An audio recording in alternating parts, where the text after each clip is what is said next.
¿Y si te dijera que existió una espada vikinga tan avanzada que parecía hecha con tecnología del futuro? ¿Y si la comparamos con el arma que ayudó a conquistar medio mundo conocido, el gladius romano? Dos espadas. Dos mundos. Una forjada en la disciplina militar de Roma. La otra, nacida del caos brutal de los mares del norte. Pero ¿cuál fue realmente más letal? Hoy vas a descubrirlo. Y te aviso, las apariencias engañan. Vamos a enfrentarlas cara a cara. No solo por su diseño, sino por lo que representaban en combate, en cultura y en poder simbólico. Prepárate, porque este duelo va más allá del acero. Es un choque de civilizaciones. Cuando piensas en una espada legendaria, probablemente imaginas algo enorme, reluciente, quizá con un mango ornamentado y un nombre épico grabado en la hoja. Pero el gladius no era nada de eso. Era corto. Era discreto. Era simple. Y sin embargo, cambió el curso de la historia. El gladius hispaniensis, el modelo más icónico, medía poco más de 60 centímetros de hoja. ¿Demasiado poco para una batalla? No para un romano. Al contrario. Esa longitud permitía algo crucial: acercarse al enemigo, hundir la hoja en zonas blandas y retroceder sin perder ritmo. Era una danza precisa, mortal, casi quirúrgica. De hecho, hay una razón por la que muchos historiadores lo llaman el bisturí del imperio. No era una espada para lucirse, era una para matar. Rápido, limpio y en formación. Visualiza una línea de legionarios, escudo en mano, hombro con hombro, cubriéndose unos a otros. No hay espacio para maniobras espectaculares. No hay duelos al atardecer. No hay heroicidades individuales. Lo que hay es una pared humana que avanza al ritmo del tambor, y detrás de cada escudo, un gladius listo para perforar entre costillas. Las órdenes eran claras: estocar, no cortar. Porque una estocada bien dirigida no solo incapacita, sino que mata. La hoja afilada podía entrar por la parte baja del abdomen, subir hacia el diafragma y dejar al enemigo sin aire antes de que pudiera levantar el arma. Y si eso suena brutal, es porque lo era. Pero también era eficaz. Todo en el gladius estaba pensado para maximizar su letalidad con el mínimo esfuerzo. El centro de gravedad, cercano a la empuñadura, daba mayor control. Su forma de hoja de doble filo permitía estocar y cortar si era necesario. El pomo esférico, muchas veces de hueso o madera dura, equilibraba el peso y facilitaba el agarre, incluso con manos ensangrentadas o sudorosas.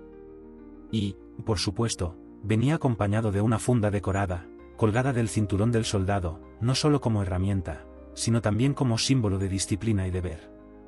Portar un gladius era pertenecer a algo más grande, el engranaje de una máquina de conquista. Con este pequeño cuchillo de guerra, Roma se expandió desde las colinas del Lacio hasta las fronteras de Escocia, cruzó desiertos, doblegó tribus, arrasó fortalezas. Y todo eso, no con una espada de fantasía, sino con algo más parecido a un puñal largo. No era el arma lo que ganaba la guerra. Era el sistema. Y el gladius era el alma de ese sistema, práctico, uniforme, preciso. Por eso, cuando una legión se desplegaba, no hacía falta gritar ni alardear. El enemigo sabía lo que venía: una marea implacable, organizada, entrenada para matar con economía de movimiento y eficacia quirúrgica. A veces, el miedo empezaba mucho antes del combate. Solo ver brillar esa hoja corta tras los escudos era suficiente. Y cuando cayó el imperio, cayó también su espada. Pero siglos después, otra aparecería. No tan disciplinada, no tan uniforme, pero envuelta en un misterio que aún desconcierta a los expertos. Y esa era la Ulfberht. Mientras el gladius era la herramienta pulida de una maquinaria militar impecable, la Ulfberht era otra historia. No era una espada cualquiera. Era un enigma con filo.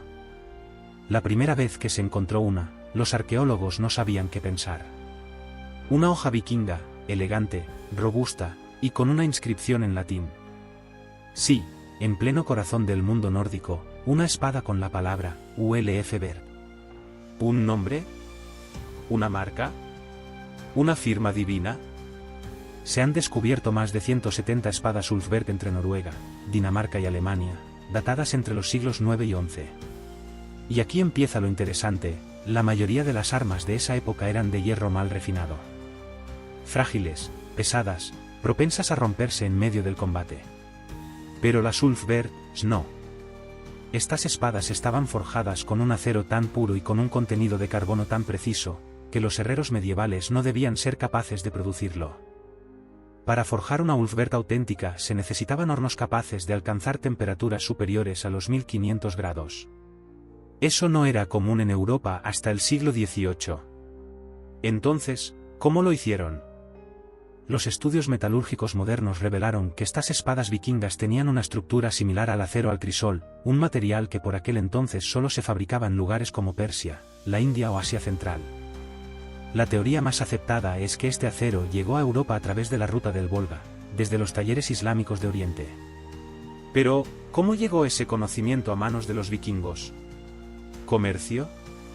¿Espionaje metalúrgico? ¿Una red secreta de forja? Nadie lo sabe con certeza. Lo que sí sabemos es que quien blandía una auténtica Ulfberht no era un guerrero cualquiera. Era élite. Una de esas hojas podía valer el equivalente a un caballo o incluso a una pequeña granja. A diferencia del Gladius, que funcionaba dentro de una formación cerrada, la Ulfberht era una espada para el combate individual, cara a cara, donde el caos reinaba y la habilidad personal lo era todo. Medía entre 85 y 95 centímetros de hoja. Era más larga, más delgada y más flexible que la mayoría de espadas contemporáneas. Tenía un equilibrio perfecto, permitiendo movimientos rápidos, cortes precisos y estocadas profundas. Era el arma ideal para los guerreros nórdicos que saqueaban monasterios, asaltaban fortalezas o se batían en duelos honorables. En otras palabras, era una espada hecha para matar y para impresionar. Imagina la escena, un guerrero vikingo de más de 1,80 m, con un hacha colgando del cinto, un escudo en una mano, y en la otra, una Ulfberht que brilla bajo la luz gris del norte. El enemigo lo mira y no solo ve una espada. Ve algo que no debería estar ahí. Ve un arma que parece de otro tiempo. Ve el futuro, en manos del pasado. Lo más fascinante, y casi cómico, es que incluso en la Edad Media había falsificaciones. Muchas de las espadas con la inscripción Ulfberht no eran auténticas. Los imitadores medievales copiaban el nombre, pero no tenían la tecnología para replicar el acero original. Esto nos revela dos cosas. 1. Que la marca tenía un prestigio real. 2. Que la gente estaba dispuesta a arriesgarse a morir con una copia, solo por el nombre grabado en la hoja. Así de poderosa era la leyenda. La Ulfberht era una anomalía. Un arma de una calidad siglos por delante de su tiempo. Tecnológicamente, era una revolución silenciosa. No estaba hecha para un imperio. Estaba hecha para el individuo. Para el guerrero que luchaba solo, con honor o sin él. Y sin embargo, la pregunta permanece, ¿de qué sirve tener la espada más avanzada, si no tienes un ejército que la respalde? Porque mientras los vikingos brillaban con acero imposible, los romanos, siglos atrás, ya habían demostrado que la verdadera letalidad no siempre viene del arma, sino del sistema que la empuña. Y ahí es donde empieza el verdadero duelo. ¿Qué era más letal? ¿Una joya tecnológica o una herramienta de guerra colectiva? Vamos al combate real. Hasta ahora, hemos admirado el diseño, la historia y la tecnología de ambas espadas. Pero hoy no estamos aquí para rendir homenaje. Estamos aquí para enfrentar una pregunta brutal: ¿cuál era más letal? No la más bonita. No la más avanzada. No la más cara. Letal. La que mataba más y mejor. Y para responder, tenemos que ir más allá del brillo del acero. Porque la letalidad, en el campo de batalla, no se mide en laboratorios ni vitrinas. Se mide en cuerpos caídos, guerras ganadas y enemigos eliminados. Así que vamos por partes. En términos puramente técnicos, la balanza se inclina hacia la Ulfberht. ¿Por qué? Su acero de ultra alta calidad tenía menos impurezas y más carbono que cualquier espada de su tiempo. Era más flexible, menos propensa a romperse y capaz de mantener el filo durante más tiempo. Podía soportar impactos violentos sin perder integridad estructural. En un duelo 1 a 1, entre un guerrero entrenado con una Ulfberht y otro con un Gladius, el primero tendría ventaja. no solo por el alcance ligeramente mayor, sino porque la hoja vikinga podía resistir mucho más castigo. Pero la guerra no se decide en laboratorios. Se decide en filas de 100, de 1000 hombres. Y ahí es donde el Gladius se convierte en una bestia diferente. Eres un legionario romano, escudo en una mano, Gladius en la otra, parte de una máquina de guerra perfectamente sincronizada. ¿Sabes cuánto tiempo pasaba entre cada ataque en combate real? Menos de 3 segundos. 3 segundos para clavar, girar, sacar, avanzar. 3 segundos, y el siguiente enemigo ya está a un paso. 3 segundos, y la fila detrás de ti ya está lista para tomar tu lugar si caes. No importaba si el enemigo tenía una mejor espada. No importaba si brillaba más. Lo que importaba era la cadencia. El Gladius era el metrónomo del ejército romano. Una hoja corta, perfecta para matar rápido y seguir avanzando. Y eso cambia las reglas del juego. Mientras el portador de una Ulfberg podía pelear de forma impresionante, el legionario romano mataba en serie. Era una producción industrial de muerte. ¿Letalidad? No hablamos de calidad. Hablamos de cantidad. Y en ese terreno, Roma no tenía rival. Roma conquistó territorios desde Hispania hasta Siria, desde Britania hasta Egipto. Durante su apogeo, gobernó aproximadamente 70 millones de personas. ¿Y cuál fue el arma principal durante esa expansión? El Gladius. Ni las catapultas, ni las lanzas, ni los arietes. La espada corta de infantería. Miles de enemigos fueron derrotados, no porque los soldados romanos fueran más fuertes, sino porque estaban mejor entrenados para usar un arma pensada para ser eficaz en cualquier escenario. En cambio, la Ulfberg fue usada por una minoría. Se han hallado poco más de 170 ejemplares auténticos en toda Europa. Una rareza. Un arma de élite. Sí, impresionante, pero no masiva. Eso no le quita mérito. Al contrario, cada Ulfberg representaba la cúspide de la tecnología medieval. Pero a nivel de impacto letal en la historia, fue una chispa en la oscuridad, frente a la tormenta de hierro romano. Vamos a jugar un poco. Pongamos a un legionario romano entrenado, con su escudo y su Gladius, frente a un guerrero nórdico armado con una Ulfberg. ¿Quién ganaría? Difícil decirlo. El romano luchaba en formación, protegido, calculador. Fuera de ella, perdía gran parte de su ventaja. El vikingo era más imprevisible, más agresivo, posiblemente más fuerte físicamente. En ese combate, ganaría el que mejor se adaptara al entorno. No la espada, sino el hombre.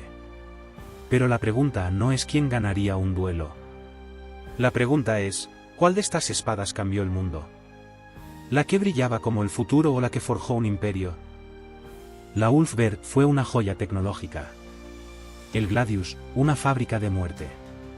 Una fue escasa, exclusiva, misteriosa. La otra, omnipresente, efectiva, temida por generaciones enteras. Así que si hablamos de letalidad, en su forma más pura, la capacidad de producir bajas, de ganar guerras, de cambiar mapas, el título no lo gana la espada más avanzada, sino la más funcional. Y si la Ulfberg fue el Rolls Royce del acero medieval, el Gladius fue el Kalashnikov de la antigüedad. Letal. Barato. Irreemplazable.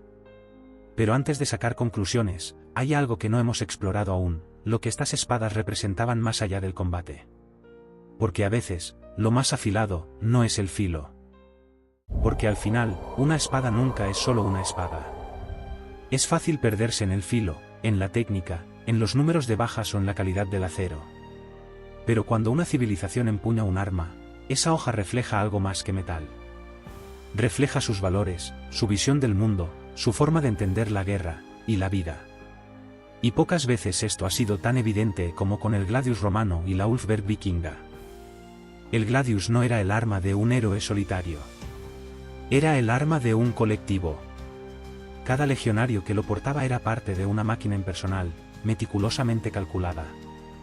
No había margen para la improvisación. Todo estaba escrito, el paso, la distancia, la técnica, la formación. El Gladius era la herramienta del soldado obediente. Una extensión del escudo, del compañero de al lado, del centurión que daba la orden. Más que un arma, era un símbolo de pertenencia. Cuando un joven romano recibía su gladius, no se convertía solo en un combatiente. Se convertía en un engranaje más del imperio. Y ese es el verdadero poder del gladius, no brillaba como una joya, pero unificaba ejércitos, culturas, pueblos. Desde las arenas del desierto hasta los bosques germanos, un legionario portaba el mismo acero. El mismo modelo. La misma intención. Casi se podría decir que el gladius no era un arma de guerra. Era un instrumento político, con el que Roma hablaba el idioma universal del dominio. En cambio, la Ulfberg contaba otra historia. No había dos exactamente iguales. Cada una tenía ligeras variaciones, detalles, grabados, marcas. Era una espada personal, y muchas veces, profundamente simbólica. No todos podían tener una. Ni siquiera todos los vikingos. La Ulfberg estaba reservada para los líderes, los nobles, los guerreros con reputación. Poseerla no solo te hacía más peligroso. Te colocaba en un escalón social superior. Una prueba visible de que eras alguien a quien se debía temer, o respetar. Y además, estaba envuelta en un halo de misticismo. Su inscripción en latín, el uso de signos cristianos en culturas paganas, la procedencia desconocida del acero. Todo en la Ulfberg sugería que era más que una espada. Era una reliquia. Una joya con poder. Un objeto cargado de significados que se perdían en la niebla del norte. Portarla era una declaración: yo no soy como los demás. Yo tengo en mis manos algo que no deberían tener los hombres. En el fondo, estas espadas no solo cortaban enemigos. Cortaban culturas. El gladius hablaba de orden, de obediencia, de expansión sistemática. La Ulfberg susurraba libertad, individualismo y poder reservado a unos pocos. El primero era el reflejo de una sociedad que valoraba la eficiencia y el control. El segundo, el reflejo de una cultura que veneraba el coraje personal, el honor del guerrero y la reputación por encima de la norma. Eran armas, pero también espejos. Y eso nos lleva a una última pregunta: ¿qué podemos aprender de estas espadas, siglos después, cuando ya no se blandan en el campo de batalla? Hoy en día, nadie lleva espadas por la calle, bueno, salvo en bodas temáticas o convenciones frikis, pero la fascinación sigue. ¿Por qué? Porque esas espadas no eran solo armas. Eran historias afiladas. Cada golpe, cada corte, llevaba una ideología detrás. Una visión del mundo. Y quizá ahí está la verdadera letalidad, en las ideas que sostienen el acero. Así que dime tú, ¿elegirías la fría eficiencia del gladius, o la potencia misteriosa de la Ulfberg? Porque en Relatos de Roma, cada arma tiene su historia. Y cada historia, su filo.